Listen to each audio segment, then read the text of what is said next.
Okay, I hope you've seen some of my other videos on how to get into specific moves, such as the running man, which starts with a tabletop perch and then the A shape, or the T-step, which starts with a pigeon-toed perch down into the T-step.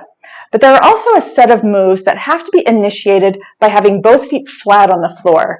So they have their own perch position, which we call the flat-footed pigeon-toed perch.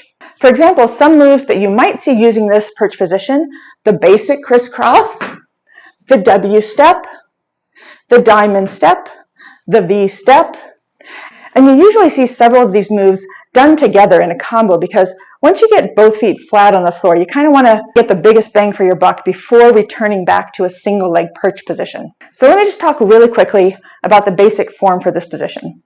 So first off, we're going to start toes in, but we're actually not going to be toes together like this, like we did with some of our practice pivoting moves. We're going to be more like shoulder width apart, maybe even a little bit more than shoulder width apart if you can. That will add a little bit more drama to the moves. And then in addition to that, you want to bend your knees, because when you bend your knees in this position for these flat-footed moves, it really elevates the move, kind of giving your legs sort of a rubbery look, especially when you start going really fast.